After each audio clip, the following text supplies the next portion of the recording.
Nepal Rashtra Bank, and the Chief Executive Officer of the Investment Board of Nepal, and we will hear them shortly.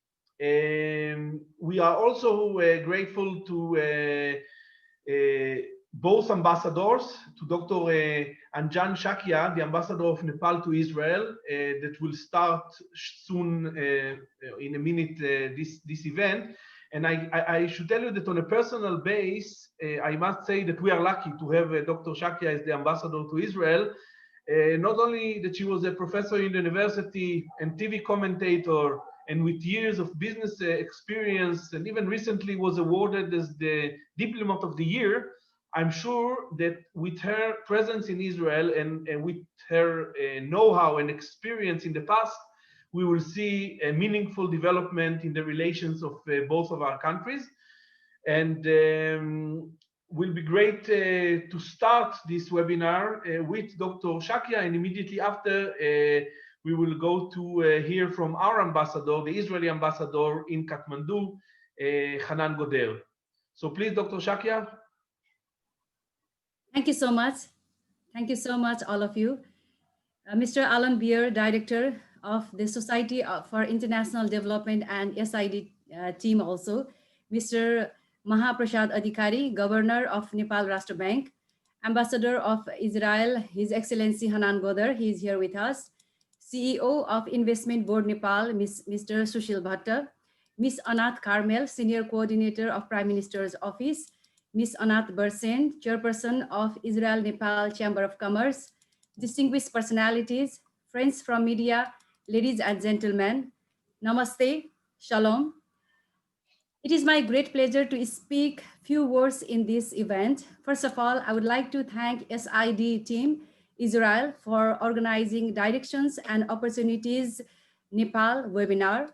This year is special as we are celebrating 60th anniversary of diplomatic relations between Nepal and the State of Israel. Nepal and Israel share a unique bond, representing the highest point on the earth, Mount Everest, and the lowest one, the Dead Sea, respectively. We have been enjoying excellent bilateral relations and nurturing it every time.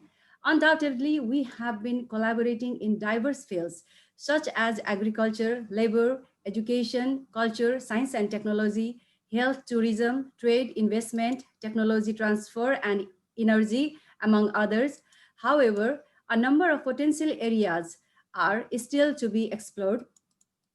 Nepal is one of the richest countries in the world in terms of natural environment and biodiversity due to its unique geographical position and latitudinal variation.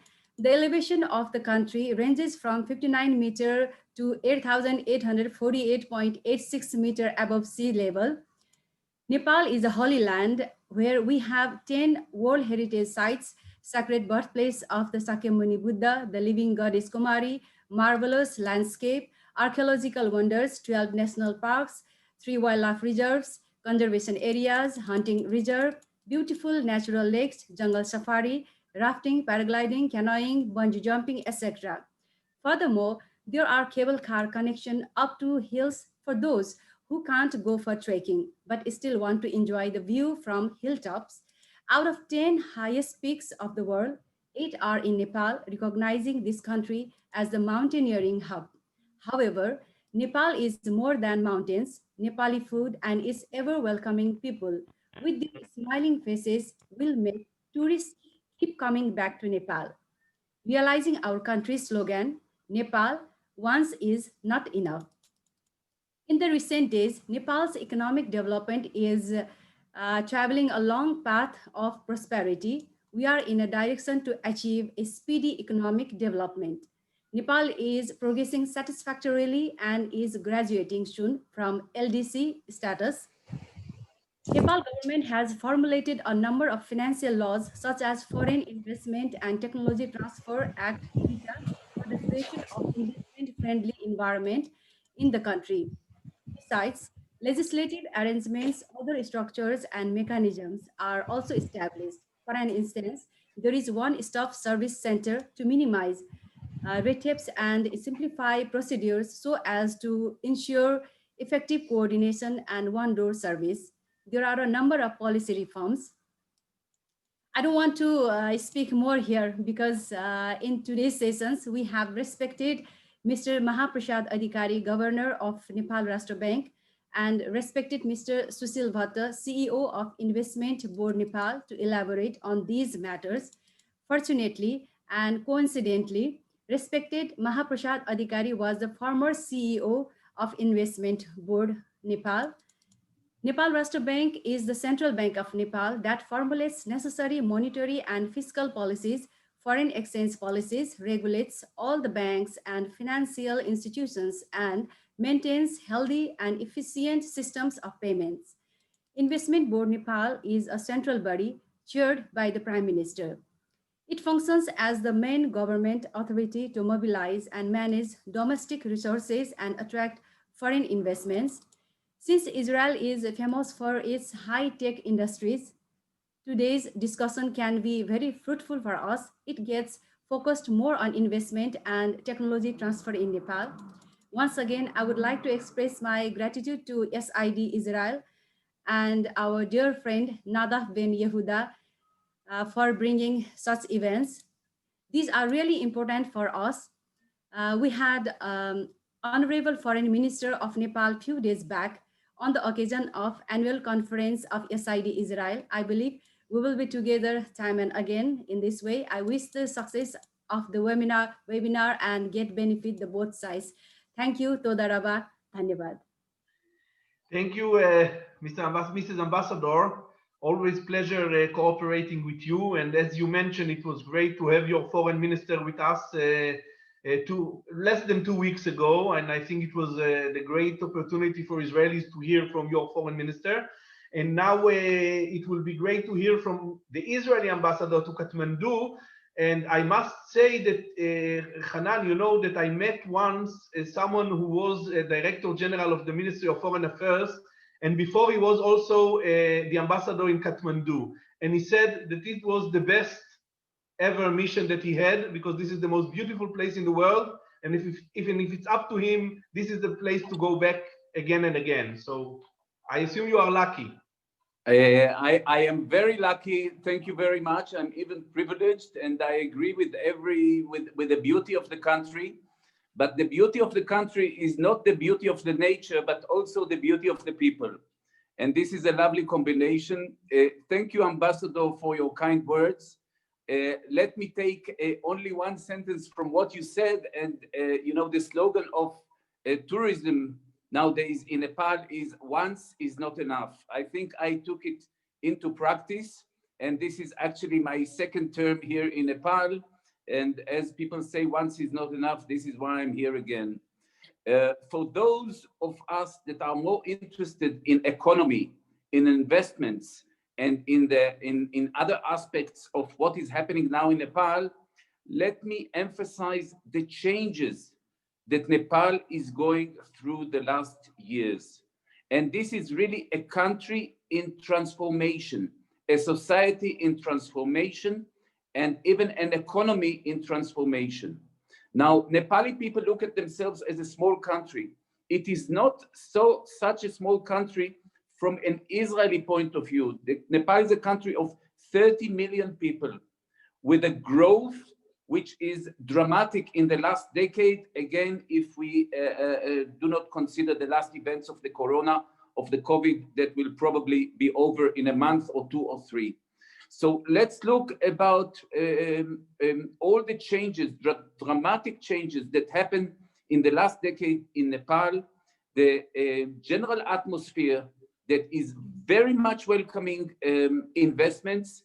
And I think that this is going to be a great opportunity for those who are the first ones to enter this market, because this is a lovely market, again, as Ambassador mentioned, with a lot of treasures, human nature and other treasures. But another important treasure is the location.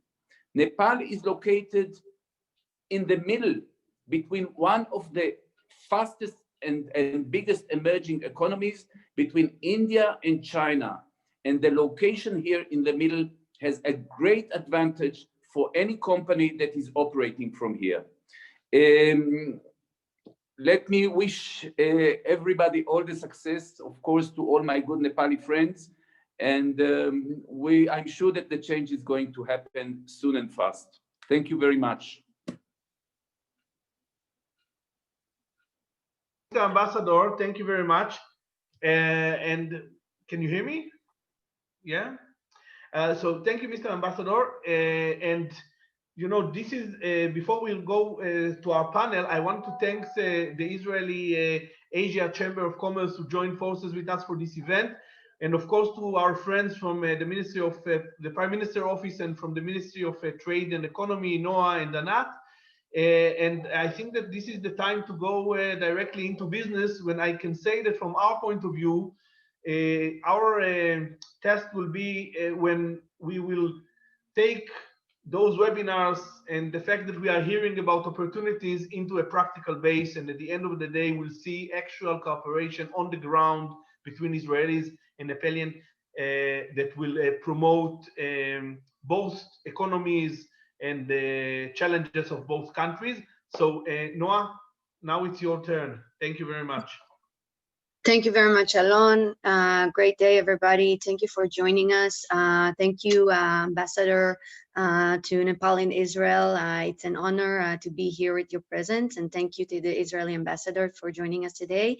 I'm happy to start the special panel with participation of Mr. Prashad Adhikari, the governor of Nepal, Bhatta Bank, Mr. Sushil Bhatta, Chief Executive Officer of the Nepali Investment Board, Mr. Hanan Goder, thank you for staying with us for the panel.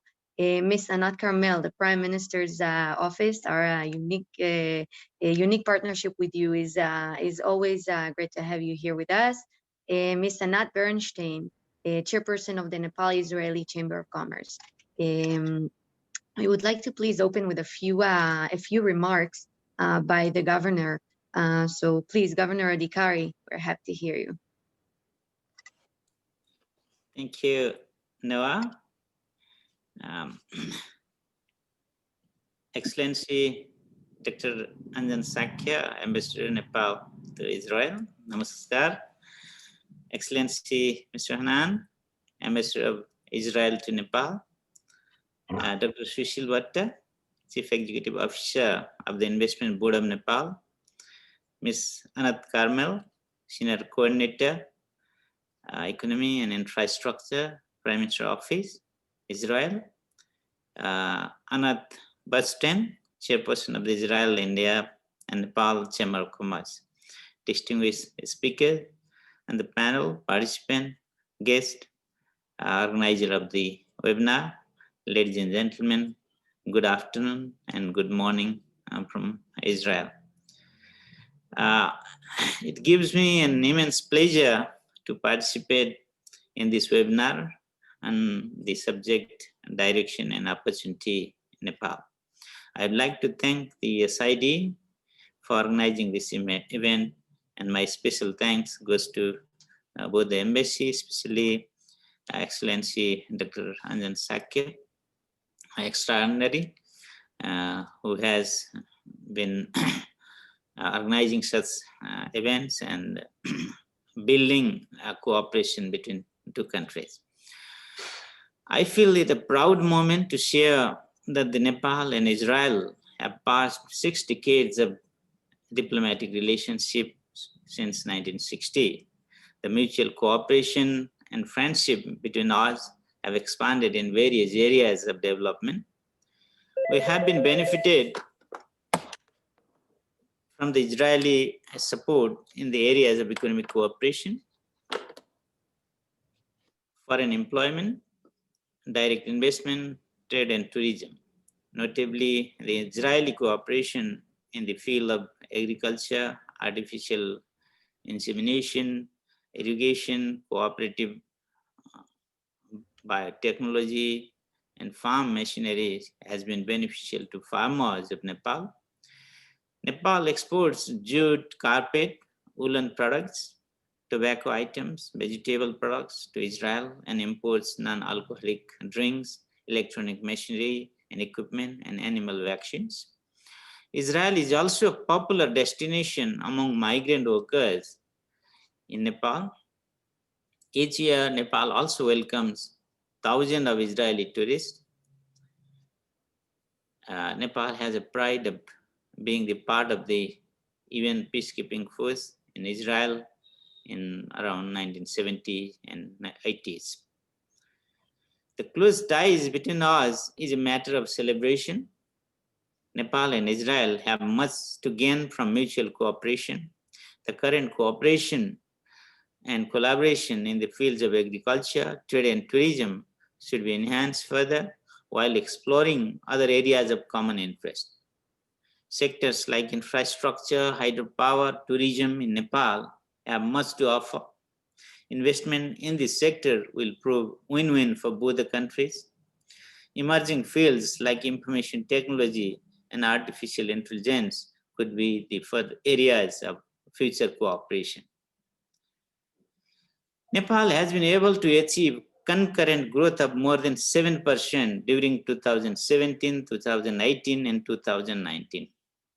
The federal democratic Nepal has been impacted positively by the new constitution. However, Nepali economy suffered from the COVID-19 in 2020 as it has been impacted worldwide. Economic growth remained quite low and is expected to remain below the trend in 2021. However, remittance inflow and foreign resources mobilization by the government of Nepal largely supported us to keep macroeconomic fundamentals intact. Inflation moderated to 3.96% during the first 4 months of 2021. Merchandise export increased by 10%, while imports declined by 10%. Favorable current account and surplus in balance of payment have provided a cushion for financing imports and settle foreign obligations. On the financial front, deposit mobilization followed by the trend, while demand for credit was dampened due to the COVID-19. Quality of the bank assets, however, did not deteriorate significantly during this period, mainly supported by the regulatory relief provided by the Nepal Rashtra. Nepal offers ample opportunity for foreign investors in the fields of hydropower, tourism, agriculture, infrastructure, technology, transport, and telecommunication. Lower wages cost and demographic dividends created by the huge working age population puts Nepal at the forefront for the foreign investor. Nepal and India, Nepal and Israel can work together to harness the demographic dividend that Nepal now has. The share of working age population stands at around 71.5% of the total population. Unemployment rates stand at 11.4%, with a higher rate of 13.1% among women. Among those unemployed, 69.1% of job seekers are among young people of age 15 to 34 years. Nepal geology consists of high Himalayas with 8 among 10 highest peaks in the world, hilly areas as well as low terrains. With lots of diversities, Nepal stands as home to large number of flora and fauna. Ladies and gentlemen, cooperation especially becomes important in these testing times of COVID-19. We know managing public health and economic setback due to the COVID-19 having a Herculean task. Lockdowns and travel restrictions have taken a toll on the economic worldwide. International Monetary Fund projects global economy to contract sharply by around 4.4% in 2020, much worse than during the global financial crisis. The economic growth of Nepal remains largely stagnant in the last fiscal year. Nepal Rashtra has allowed relaxation and provision requirement to banks and financial institutions with the objective of facilitating credit to the COVID-hit areas. Nepal Rashtra has committed to the highest level of liquidity support and refinances facility to stimulate the economy. The pandemic has highlighted the importance of agriculture and manufacturing sector in the face of the crisis. Largest fraction of the people losing job in this pandemic is among those from service sector. Thus, the promotion of entrepreneurship and the development of production sector will be the highest policy priority in coming days to make economies resilient to unforeseen shocks. As the whole world is striving for economic recovery, policy dialogue, knowledge sharing, and economic cooperation between two countries would boost the recovery. The pandemic has also challenged public health in both the countries. The health sector could also be an opportunity where both countries can collaborate. Israel can aid in developing the medical infrastructure of pharma industries, medical supplies, medical education, diagnostic infrastructure, and research capabilities in Nepal. Nepal Rashtra Bank, Central Bank of Nepal is established with an objective of supporting economic growth and development by maintaining internal and external sector stability. Nepal Rashtra Bank is also responsible for financial sector stability, modernization of payment system, and broadening financial inclusion. Nepal Rashtra Bank would be very happy to work jointly with the Bank of Israel on different areas of central banking to contribute better to the macroeconomic. Nepal and Israel have plenty of areas like agriculture, infrastructure, as mentioned earlier, hydropower, information technology, trade, and tourism. Particularly, Israeli investors have much to gain from agriculture, manufacturing, infrastructure, hydropower, and tourism projects, where they could take advantage of Blue Ocean strategy. I encourage them to participate in our dream of building a prosperous Nepal and happy Nepali endeavor, along with the achievement of the sustainable development goals set by the United Nations. I conclude by re-emphasizing that Nepal has a great potential in the fields of agriculture, power, and tourism sector. There is a huge market in the vicinity. In addition, the country is ready to extend cooperation on the potential areas from the government as well as private sector level. I request all of you to join hands together to maximize benefit from our joint efforts for the mutual benefit. Thank you. Happy New Year 2021. Thank you. Thank you very, very much, Governor Adhikari, for the very informative and in-depth review. We are happy to get a little bit more detailed a bit later in the panel. I would like to invite Mr. Bhatta to say a few opening remarks.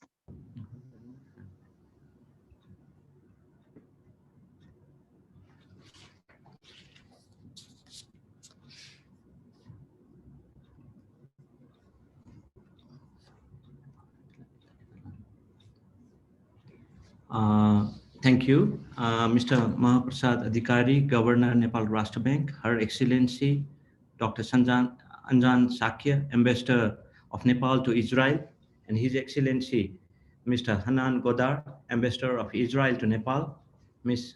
Anat Carmel, Senior Coordinator, Economy and Infrastructure, Prime Minister's Office, Ms. Anat, Chairperson of Israel-India-Nepal Chamber of Commerce, and other distinguished delegates and guest organizers, that is SID, ladies and gentlemen, very good afternoon. Well, namaste as well. I would like to express my immense gratitude to be part of this important webinar today. Nepal has been maintaining a high cordial diplomatic relationship with Israel since 1960s. So the bilateral relations marked by mutual cooperations, goodwill, understanding, and friendships have expanded in various developmental and cooperation areas. So Israel is well known for its innovations and technological advancement in every field from agriculture to health and even technology. And I'm optimistic that this platform today will pave way for actual investments and technology transfer from Israel to Nepal. Well, on this note, let me start this my speech or keynote speech by, with the aid of this presentation, where I would be wanting to introduce Investment Board Nepal, and the general investment climate in Nepal. So vis-a-vis followed by regions to invest and opportunities that Nepal holds. Well, Investment Board Nepal was established back in 2011 with an objective to fast track, mega investment projects that could transform Nepal. So it is high-level government entity chaired by Right Honorable Prime Minister himself and other key ministers as members of the board, even Planning Commission's Honorable Vice Chairman and Governor of Nepal's Central Bank himself is the member of the board, who was the former CEO of the Investment Board Nepal. And as per the law, IBN provides, FDI approval and manages project which investment size is like around 51 million US dollar, and the hydro projects which are above the rating capacity of 200 megawatts. So it's a fast track agency wherein we take care of, promotions, investment approvals of all those projects covering above the size of those monetary values or vis-a-vis the rated capacity of the hydro power or energy projects. The board has been further strengthened by the enactment of PPPIA Act back in 2019, and as per the mandate of the law, IBN has become a nodal agency for managing PPP, and in addition to that, IBN is also responsible for executing investment promotion, and it functions to reach out to potential investors through various investment promotion platform. And I take this today's August gathering as an opportunity to showcase what opportunities we have here, which sectors have what priority it holds for national socio-economic development and project development, investment promotion, investment approval, and one-stop service, stakeholder coordination, and policy advocacy, among others, are the integral functions of the board. Well, just wanted to share some of the projects that are already facilitated by IBN and that are now under phase of construction. So if we talk about hydroelectric project, there's a flagship project, Arun 3, a 900 megawatt PPP project that has been implemented by Indian developer, and it's almost 40% complete. And this is where IBN has been complementing them by facilitating, and irrespective of that we are in COVID regime, the works at the site are moving in a full-fledged manner. Even the developers are all geared up to escalate the work by bringing in accelerated schedule. So things are moving, I would just want to say, in terms of, construction front. And moving back on the private investment front, we have cement project with the investment of around 359 million US dollar. Hongxi, a joint venture project between Chinese and a Nepali partner, producing 12,000 tons per day of cement per day. So the phase of this project, first phase of this project is already brought into commission back in 2018 and is already producing 6,000 tons per day of capacity. At the same time, the second phase of the project is very soon going to be commenced. And another cement project again is a JV between Nepali and Chinese developer, and it's hardly 30 kilometers away from Kathmandu. That is not only a political capital, but an economic capital as well, producing 3,000 tons of cement per day. And we anticipate the plant will come to the completion in upcoming March. So that is hardly after 3.5 months. In addition to that, we have number of projects across sectors, so that we usually showcase through our investment summits, and they are under various stages of development, such as study or procurement, or even at idea level. We have the list of projects with their comprehensive project concept note. So some of these projects could be an area of interest for Israeli investors to explore, and we'll be happy to deep dive and reconnect on specifics in the days ahead. Well, in terms of investment process, all the projects with foreign investment need to first apply for foreign investment approval. Depending on the size of investments, projects will either go to IBN, that is the earlier threshold that I mentioned, but projects below that is taken care by Department of Industry under the line agency Ministry of Industry, Commerce and Supplies. Well, now moving on, let me elaborate a little bit on why you should choose Nepal as your next investment destination. A lot more was actually already expressed by Mr. His Excellency, Mr. Hanan Goder. I totally just try to reiterate that we do locate Nepal is in a very strategic location between two potential markets. So it's not only for catering the domestic needs, but any establishment that we can have in Nepal will have a leverage of and market access to the two big potential market, namely India and China. So on the tax front, Nepal also has a very competitive tax rates in South Asian region. Even though the corporate tax rate is 25%, some priority sectors such as transport, energy, transmission lines, and manufacturing have only 20% corporate tax. Similarly, on the market front, as I have already told you, country enjoys access to the global market through WTO membership, and there are treaty of trade between Nepal and India. And similarly, Nepal also enjoys duty-free market access to China over, 8,000 products. So these are like some, this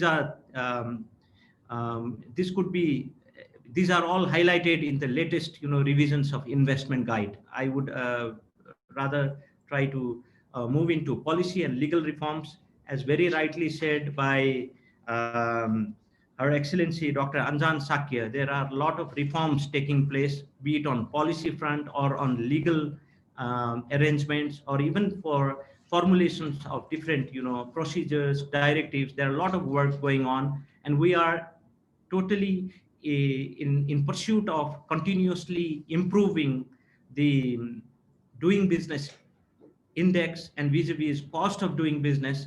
There are a lot of things happening.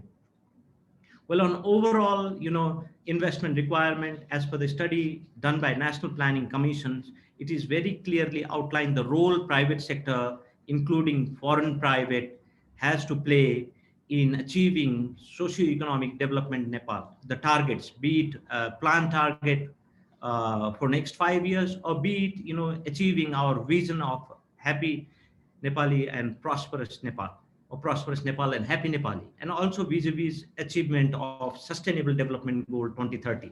And there, the role of private sector, the need assessment, costing and financing gap has already been done, and that gap has to be fulfilled by the direct investment or joint venture between the foreign and the local investors, and also by managing PPP in a very comprehensive manner. There could be many types of PPP that could be conceived, designed, and based on which a project can be developed, and solicitations can be taken place in the near future. So IBN, I would want to ascertain that is doing its best in terms of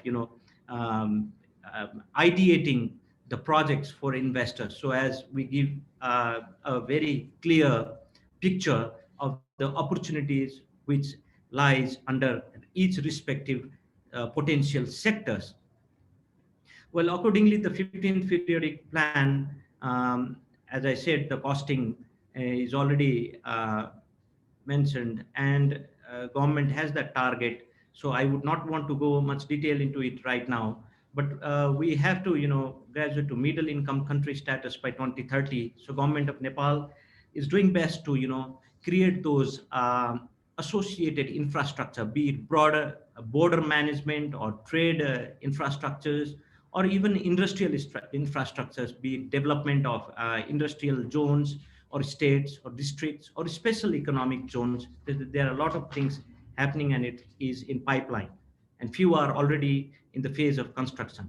Now moving on to the most important section, with the current stage of development, Nepal offers immense potential for investment in all sectors and in all ranges of investment. So I will briefly touch upon some of the sectors that might be of an interest for investors from Israel. Agriculture, there are a lot of, the geography, the topography and water resources and temporal conditions and ample, supply of, labor gives a comparative advantage in agriculture production. So there is a lot, Israel, the investors from Israel can bring in the best of technology in terms of, setting up agro-processing industries, or even, introducing the state-of-art technology to commercialize agriculture and to make our value addition more productive. Well, on energy, Nepal is rich with water resources. We all are well familiar. We have an theoretical capacity to produce more than 43,000 megawatt. So not only for domestic consumption, then again I would say there are foreign market who are dire need of energy. So there could be one potential sector, not just limit to hydropower. There are room for solar schemes as well, and there is a lot of associated infrastructure in terms of integrated Nepal power system. Those extra high voltage transmission line and cross border transmission lines are in phase of completion. Few are in pipeline. On manufacturing, with decent population size in Nepal, with an advantage for Nepal as a least developing country, thereby providing easy market access to India and China that I told earlier. And on mines and minerals also, as on cement, we had a strong mine base. So with that comparative advantage, there were interventions made on producing cement. So that has now already gained competitive advantage, and those products are now into the market, and the people are also having the best benefit and leverage of the local production. So we are become almost in verge of becoming self dependent. And on health and education, as our respected governor has already said, there is a lot of room for super specialty hospitals, or bringing in technology for could be diagnostic centers, or even health tech products, assembling aspects and all that. There's broad range that could be an opportunity. On tourism, yes, a lot has to be done. We have natural beauty, but then at the same time, there are things that we could conceive and think of in an integrated approach. It could be amusement parks or entertainment centers, or it could be the state-of-art facilities for tourists, so as we could hold them for long, and not only one time. They are retained as coming again and again to Nepal to explore its touristic beauties. And beside the ICT is one core area which is evolving as a prominent industry, which we do have the young brains who are the comparative advantage, and IBN is looking in best possible manner to chart out a profile for this sector, identify all those IT verticals, and see how best we can design, plan a project for investment. And on transportation also, we are moving from the age of accessibility to mobility. So there is room for not only transport development or its subsectors, but also for transport management. There are a lot of opportunities.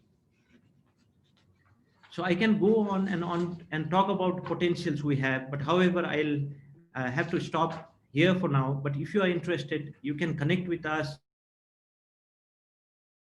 We already have a pipeline of potential projects from various sectors. Also in our website, if you flip in through, we are trying to continuously improve our website, so as in pursuit of knowledge management portal, there is a lot been done. So very soon, I commit on behalf of the Investment Board of Nepal, you'll have a meaningful information on the websites.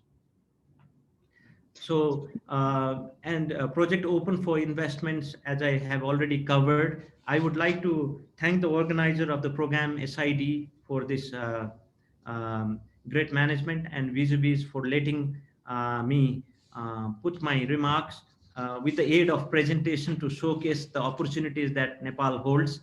With this, I would like to thank you once again and have a great day. Thank you.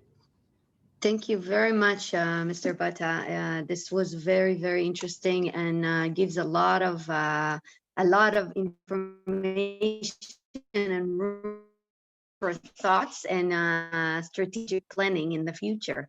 And we're going to dive a little bit more deeper a bit later. I would please like to go back to our respected governor.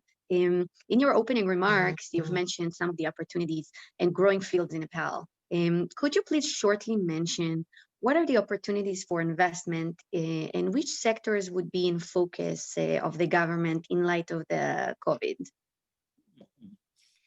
Thank you once again for this very interesting question.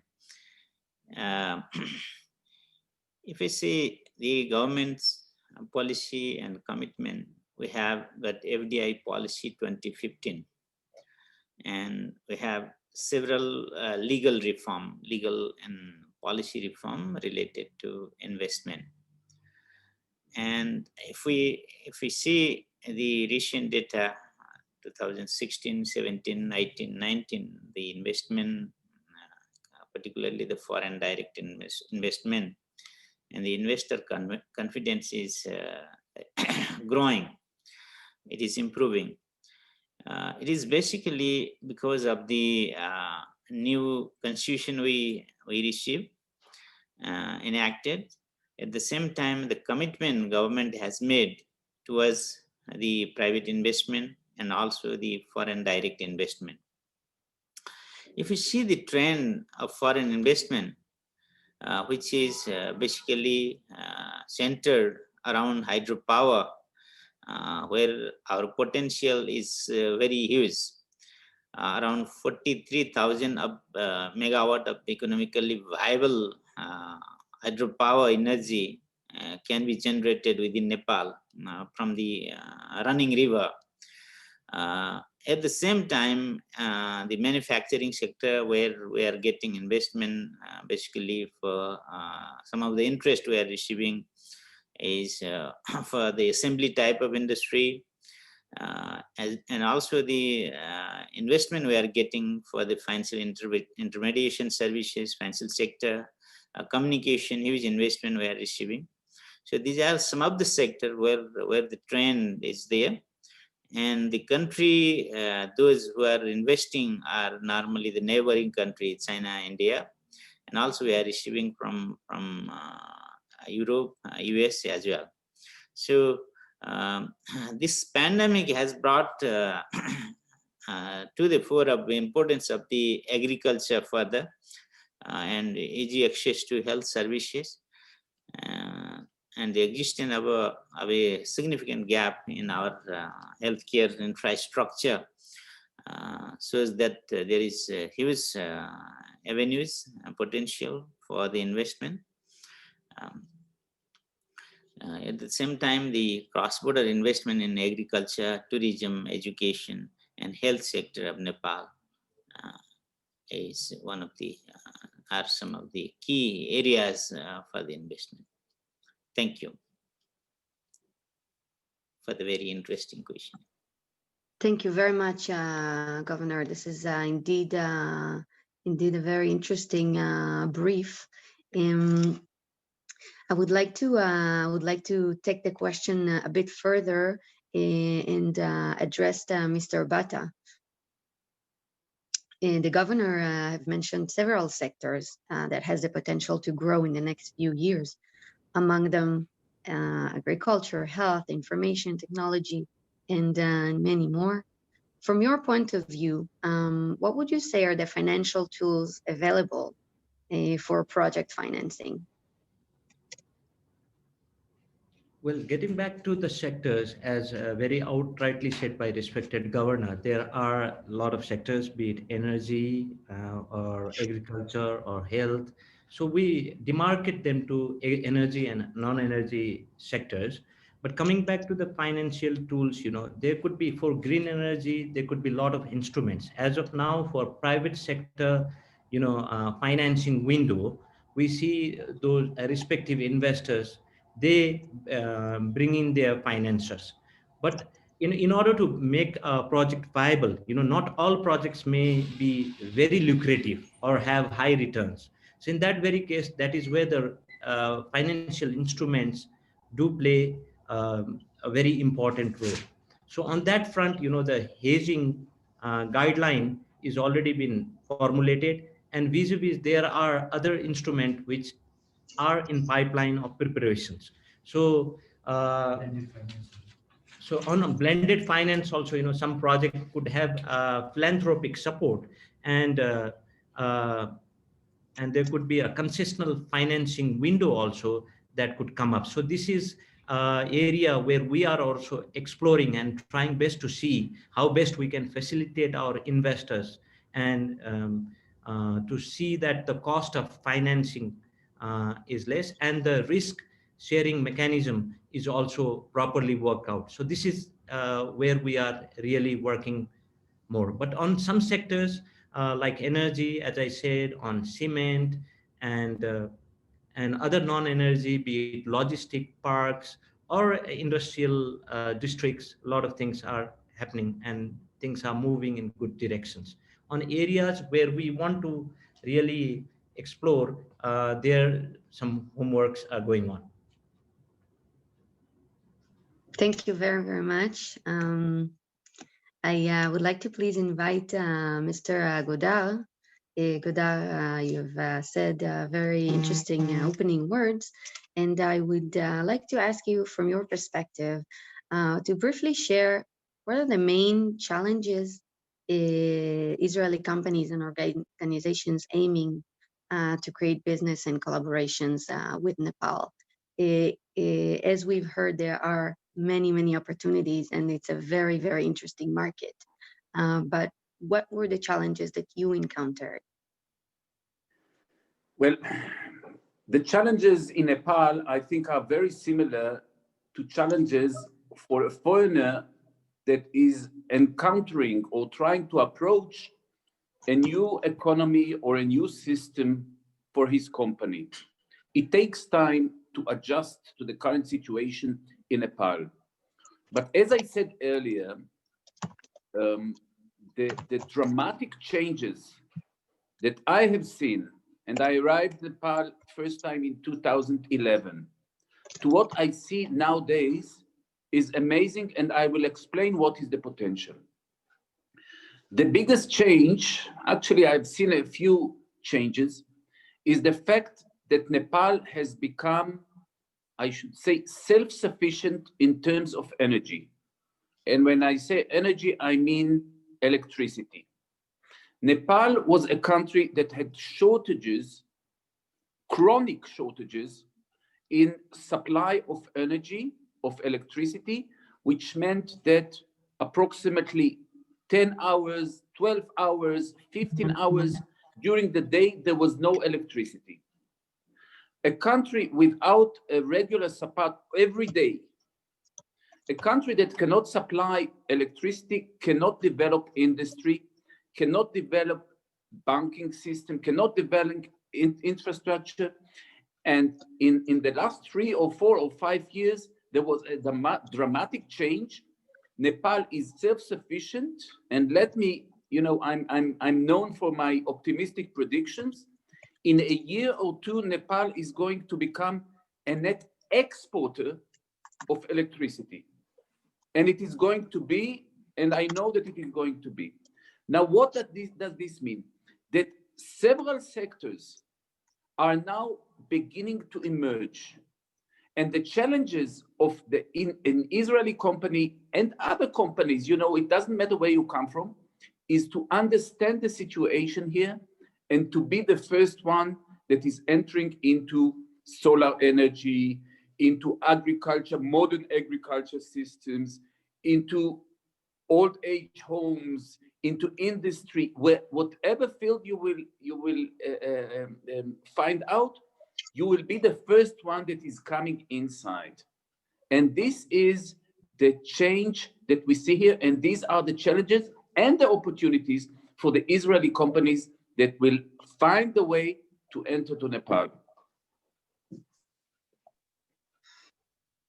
Thank you very much, Ambassador. It certainly appears that you are very familiar with the market and that you have been there for many years. I'm sure that you could confuse yourself sometimes with the locals as you acquired so much information about the place. We have with us Ms. Carmel from the Prime Minister's office. Anat, from your perspective, what could you share about the Israeli government strategy regarding the emerging markets, development of corporations, the diplomatic potential and economic advantages of the relationship with this market. And what are the action steps that the Israeli government is taking? Thanks, Noah. So following, I think the opportunities are very clear by now, and they're very vast. With the Prime Minister's office, I'll try to describe a bit of our humble effort to promote Israeli activity in international development. We are coordinating an interministerial committee that its goal is to promote and advance Israeli activity and government activity in the field of development cooperation. We've been working on this strategy for almost 2 years, so it's broader than the recent events as related to coronavirus. And we recently published an interim report that details the entire strategy the government envisions, the committee envisions, as to how to promote Israeli activity. And I think there are several factors that make it very relevant for Nepal and for countries like Nepal. So the first is about the committee has selected several sectors in which we think it's most relevant for Israel to focus. And they were all mentioned here in previous presentations, that those would be about health and renewable energy and agriculture and agri-technologies and ICTs. So that's first of all already something that government is saying, that the committee is saying these are relevant areas. We think Israel has a lot to contribute, and clearly Israel and Nepal have already been collaborating on these topics. So that's first part. The second part is about the instruments and what kind of tools we bring. So Israel, as is well known, is not big on official development assistance. That's definitely not where we are, but this is also where our opportunity is, and which seems to align perfectly with Nepal's approach to development. Here our opportunity is to bring in the private sector, both in terms of financing and in terms of collaboration.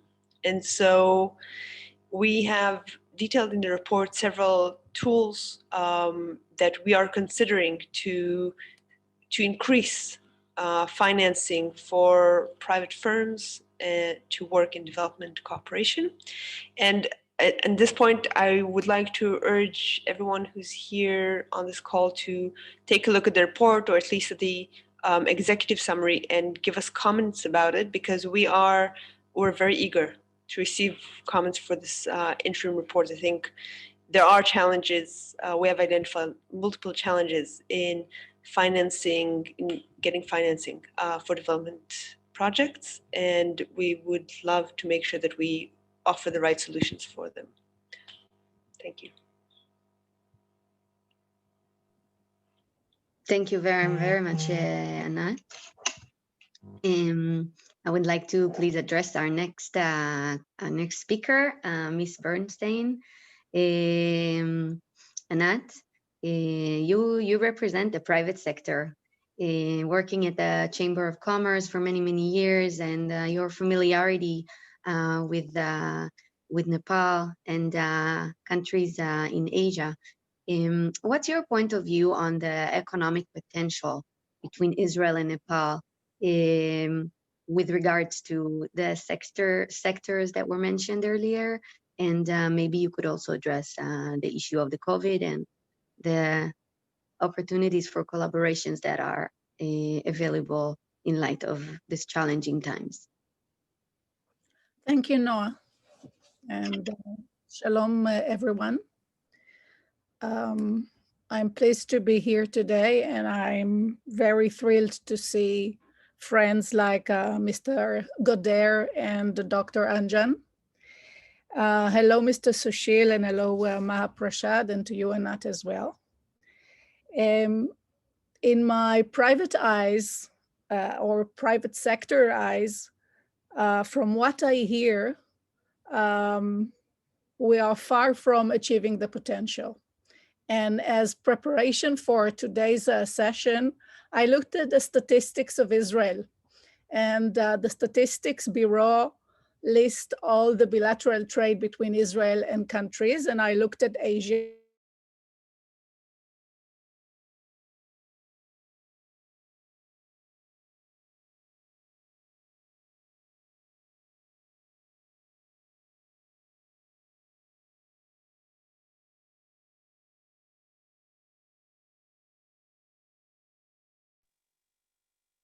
Anat? Anat, you're cut off. Let's give her a few more seconds, maybe the connection. Noah, can you hear me? Yes, yes, please, could you repeat the two last sentences? You were breaking off. Oh, okay, yeah, my network was not so good. I'll just a sec. Okay, I switched to my phone. What I'm saying is that, did you hear me talking about the statistics part? No. Okay, so you haven't heard me at all. So what I was saying, that towards preparation for today's session, I was looking at the Statistics Bureau table of bilateral trade. And what I found is scrolling down in the Asian countries, Nepal is not there. It is listed as other trade, and other means insignificant. And I'm here to blame all of us for not investing enough in our trade with Nepal. And the potential can be huge in a sense that with such a friendly nation, we should have more trade. And I know that both Dr. Anjan and Mr. Goder are investing a lot of time in promoting our bilateral trade. And so is our chamber, and so is our session today. And when I heard Mr. Sushil and Mr. Adhikari, I think that we can definitely look at energy because we are good at solar and wind. We can definitely look at tourism, which is a natural trade between our two nations. But I think that agriculture should be the focus. I know that Moshav just recently announced opening an excellence center in Nepal, and this is great news. Because if you look at Nepal, situated between China and India, two nations with almost 3 billion people, okay? And they need to eat. And with Nepal capabilities and talent, they can be the food supplier of China and India. And that's where we should focus. And if I look at the audience today, I see that many people are in the agriculture space, and that's where we should invest our majority of our efforts. And the COVID came really not on time, because last year I promised Dr. Anjan to bring a delegation of business people to Nepal, because we can continue talking. And we signed, by the way, an MOU with the Nepal-Israel Chamber of Commerce last May. But we need to meet, and we need to create collaborations and distribution, and have presence both in Nepal and in Israel to do business. And I gave my word to Hanan before he left to Nepal this time, that we will come. And once this COVID ends, and I believe that towards third quarter or fourth quarter latest, we will bring a delegation, and I think it will be mostly agriculture companies to Nepal to see the opportunities, to sign agreements, to really get things going. And I take it personally that the trade is still very low, and the potential is there, the need is there, and many Israeli companies are experts in agriculture, let it be precision agricultures or all the new technologies from hydroponic to organic, to just name it. So from my take, we need to focus on agriculture. Of course, it's very encouraging to hear you, Mr. Goder, saying that Nepal is becoming self-efficient.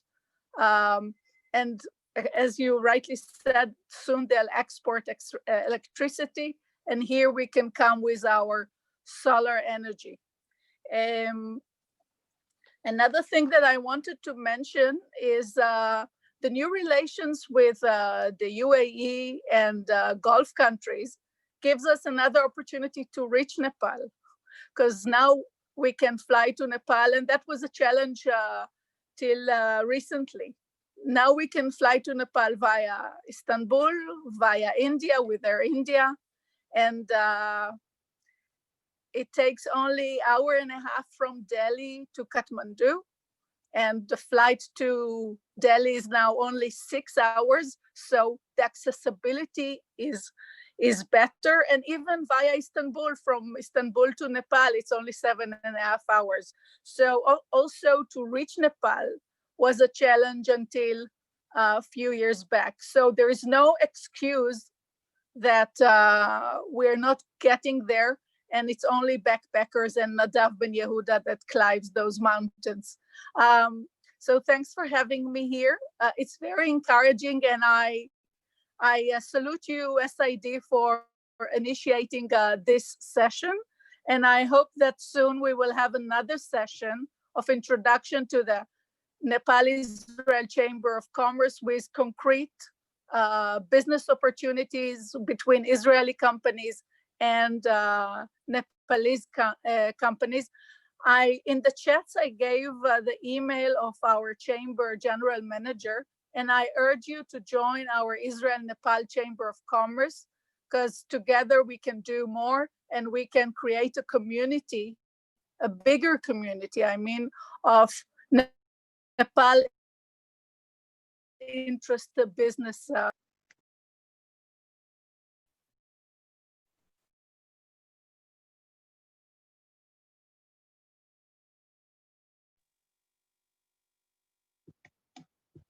Thank you very much, Anat. It definitely seems like there is a lot to do together. And I was looking at the chat, and it seems like the chat is sizzling. A lot of people are introducing themselves, and it seems like there's a lot of enthusiasm to keep the conversation going. So please, when you have a minute, you can address the chat and communicate with one another. And of course, SID Israel is here to continue their relationship with all the participants. I would like to please go back to the governor, Governor Adhikari. In light of everything, all the interesting insights that were mentioned today, could you please address the potential for projects between Israel and Nepal?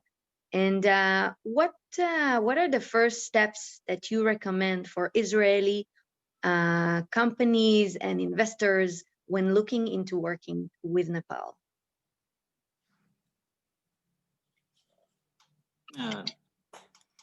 Thank you once again for the question. Yeah, the step is after the enactment of the amendment of the Foreign Investment and Technology Transfer Law, and also the enactment of the Public-Private Partnership and Investment Law, and the procedural aspect is spelled out into the bylaws, related bylaws. And the practice in recent days, recent year, we started to follow, it's quite clear. The first step, as I saw into the chat also, many entrepreneurs are interested to catch up, to have a business to business relation.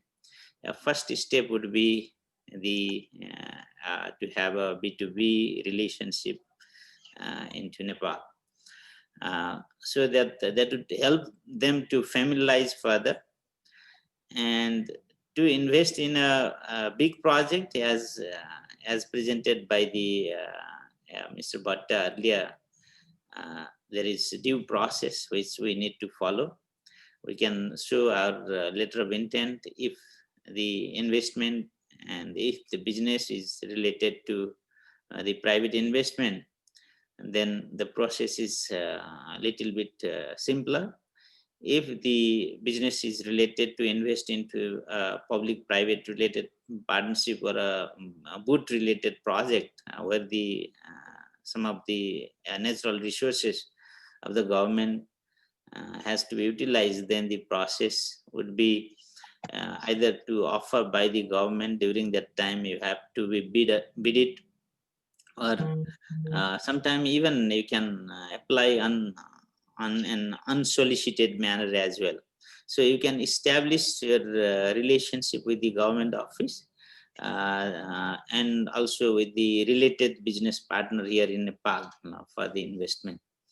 So that's the process. At the same time, I think as mentioned earlier by the Anat, where the Excellency Ambassador, both the sides are very much active, proactive in this sense to build further business relation between two countries.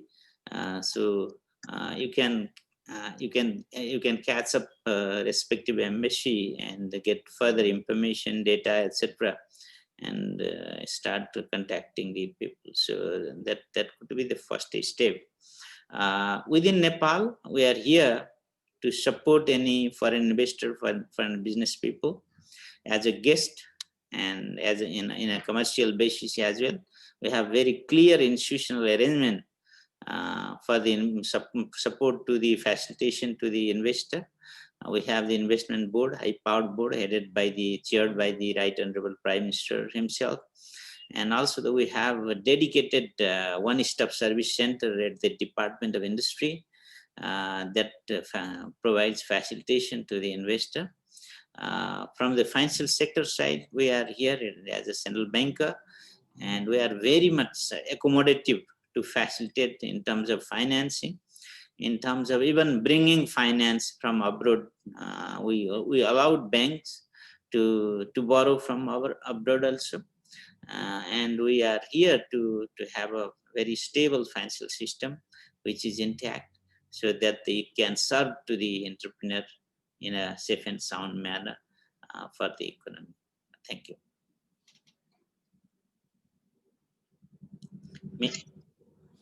Thank you very much, Governor.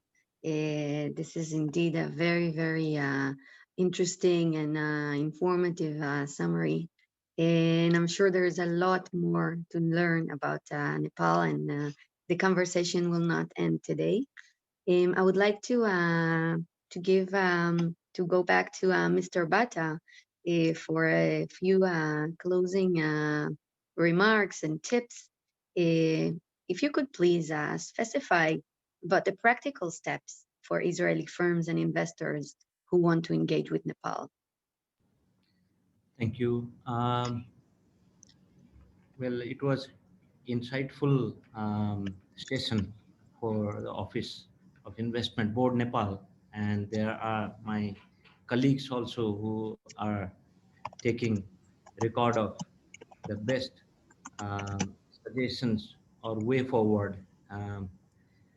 So vis-a-vis, I would just want to say, as the respected governor has clearly outlined, there are two approaches. That is, one is foreign direct investment or public-private partnership. So when we talk on public-private partnership, there was a concern on financing instruments. So there are a lot we are trying best to prepare ourselves for concretizing attractive propositions that will come in near future. So there are two channels. One is under solicitation, we will go on which we are conceiving, ideating, and planning, designing, and developing some projects, bankable, credible, sustainable pipeline of projects, which will take a reasonable time. But we will come out with those attractive projects and which will go through solicitation, and it will have due process and procedures which will be predefined, and the investment guide will speak very clearly on the stages that are to be covered. But when it comes to attractive propositions, we are always open. So as very clearly demarcated, there are dedicated institutions. Let's say Office of the Investment Board will look into the proposals above 51 million US dollar, or if it is about renewable energy or energy projects, it will be catering projects above 200 megawatt. Below that will go to the areas of Department of Industry under Ministry of Industry, Commerce and Supplies. So on which, our website will very soon, I would say in numbers, let's say within 10 days from now, we will have a refined investment guide, which will capture the latest updates of existing, legal um, reforms, and vis-a-vis enriched procedures and flow of procedures will be mentioned. And regarding unsolicited proposals, we are always open. So the basically, it need not be that we have to await for, our bank, our project bank. There could be noble ideas already discussed by Ms. Anat from Israel Asia Chamber of Commerce. We could be a feeder to those potential market with immense population, and there could be some remarkable work can be done under agriculture sector. So on that, we would look forward to have those attractive proposals.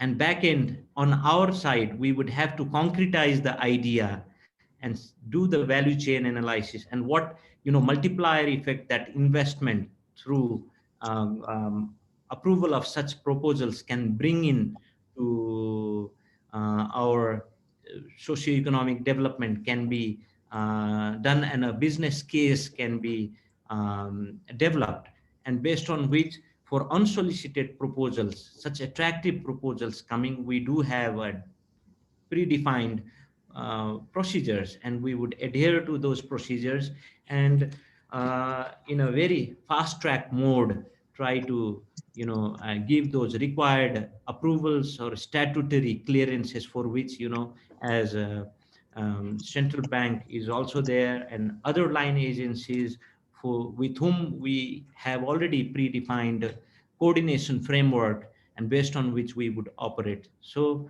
there are things that are already in place.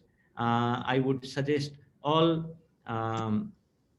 interested investors to deep dive into our website and see what is available. And I will advise my team also to reach out to all the participants today with and keep them in the communication loop and update with latest developments, be it in terms of preparations of financing instruments or updation of the investment guides, which gives adequate and ample knowledge pertaining to the requirements that fulfills the requirement of any investors vying to invest in those respective sectors. So we are also trying to enrich our sectoral profiles, so which will speak more. And in days ahead, we'll have an outer face where we all can look into the comprehensive project concept notes, and we could even be able to trace at what stage of development those projects are, and when those projects are geared up for solicitation. So there also the investors can prepare themselves. So we are in phase of preparing projects. At the same time, there are other preparation going on with in retrospect to projects. For unsolicited, we are always open, and we have dedicated institutions. Thank you. Thank you very much, Mr. Bhatta. I would like to address Mr. Goder. Could you please, from your point of view, add a few insights about the potential between Nepal and Israel relating to what was just mentioned by the governor and Mr. Bhatta?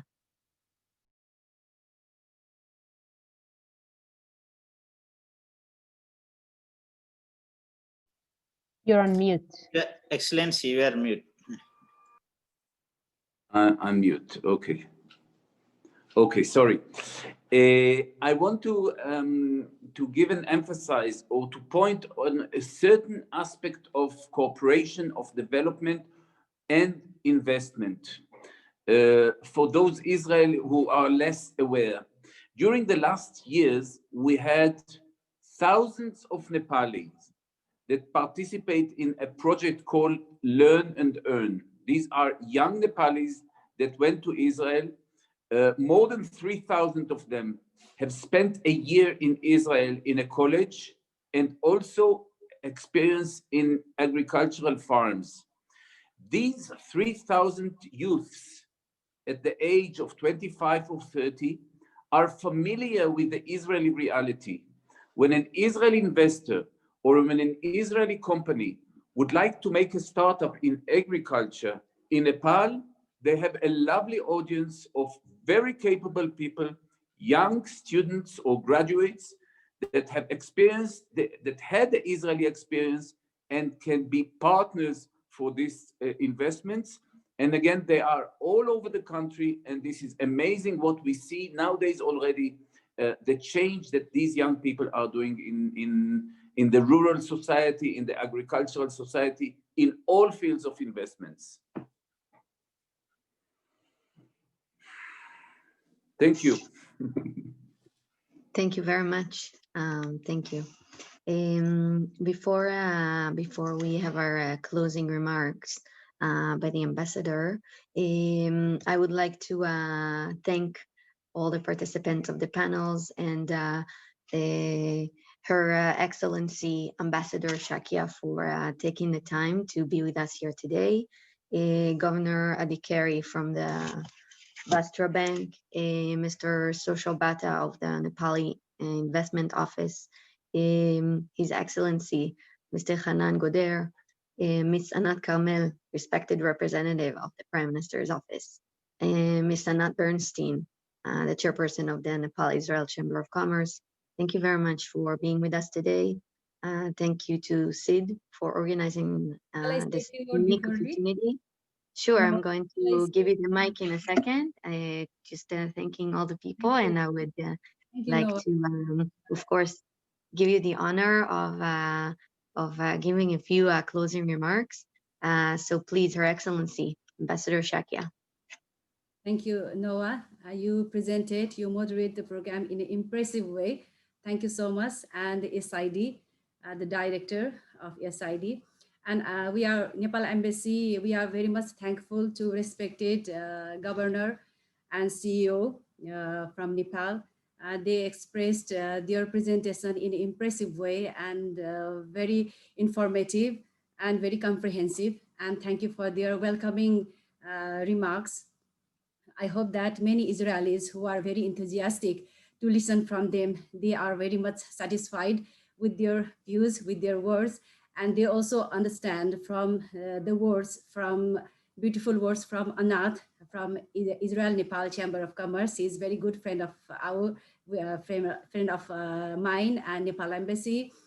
And Ambassador Hanan also expressed in a very nice way how he felt there are so many changes he received after a few years when he was first in his term in Nepal, now his second term in Nepal again. So he saw also so much changes. So Nepal is in a positive way, in a developing way.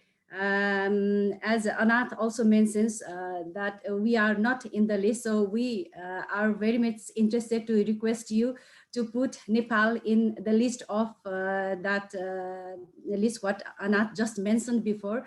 I hope that senior officials, Madam Anat from Prime Minister Office, she will also help us and she also welcomed and she is very positive to bring Israeli investors in Nepal. We are, as I mentioned before, that Nepal is moving towards developing countries from least developed countries. And in 2030, we will be reached in middle income countries. So to reach over there also, we need the good friendship, investment opportunities from Israel. as we are friends since 60 years before. We are celebrating this year 60 years of our diplomatic relations. So we have to put this friendship in this period, I think. And we have been receiving so many Israelis, investors, private sectors, they want to invest in agriculture. As we see in the chat box also, most of the Israelis, they want to invest in agriculture sector. And also IT sector, education sector, health sector, they want to invest. And also some airlines, they approached us to do direct flights. Why? Maybe they found some collaborations, interactions, communications between Nepal and Israel. They show some opportunities over there. And we talked with a few airlines. I hope that we will break through this direct flights, even not a few flights, but maybe we can start with charter flights.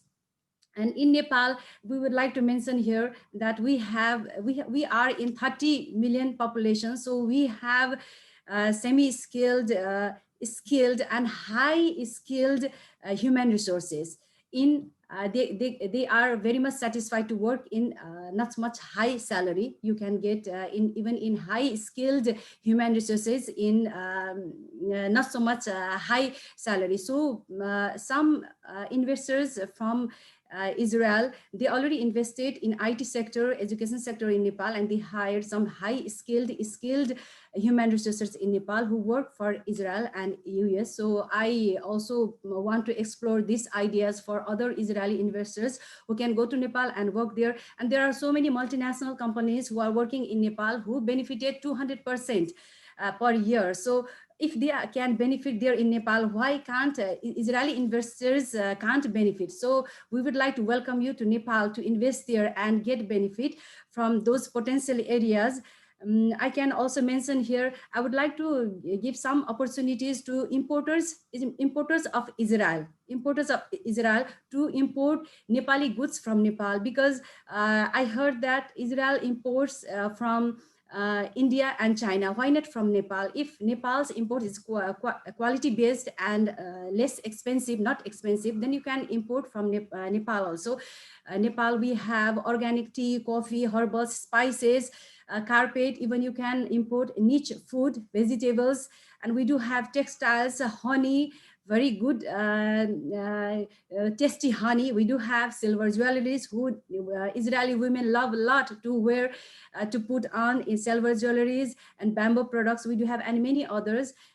These sectors you can bring Nepali goods to Israel. And I would like to organize another program for the importers of Israel. If you can organize this kind of program, this is very impressive. And also you can invest in hydro sectors, hydropowers. And our respected governors already mentioned to establish financial sector. So if we can make connections between our banking sectors, this will also promote our investors, both sides, Nepal and Israeli investors, I hope so.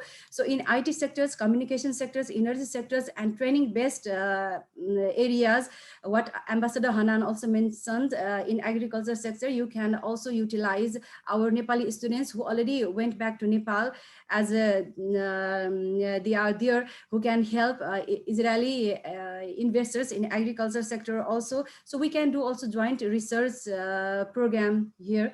And we are also talking with the health ministry. So we are trying to do health cooperation MOU between Nepal and Israel. So hope so in health, in hospitals, in hotels, many areas you can do investment in Nepal. And other, I would like to mention here, there are so many queries about agriculture sector. Now the FITA, we already opened for husbandry and dairy products. The last day already amendment in this policy. So you are also welcome in this sector. Recently we improved, we did amendment in this policy.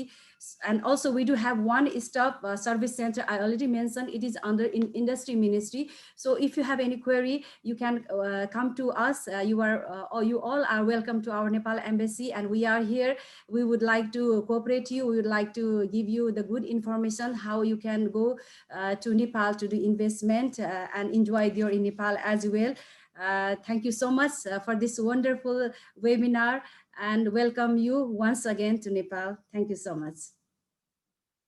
Thank you, Mrs. Ambassador, thank you all for joining us. Thank you, Maria, for putting this event together.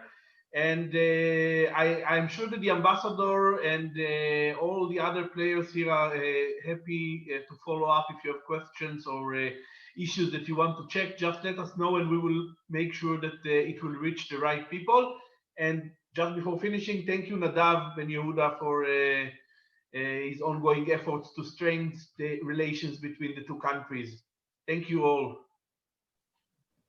Thank you. Goodbye. Bye. Thank you, Dhanyabad. Goodbye. Dhanyabad. Bye-bye. Dhanyabad. Namaste. Thank you.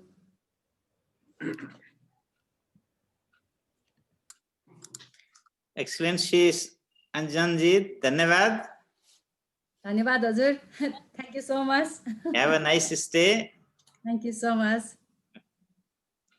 Thank you, everybody, and have a very, very happy New Year Excellency to all. Hanan, thank you.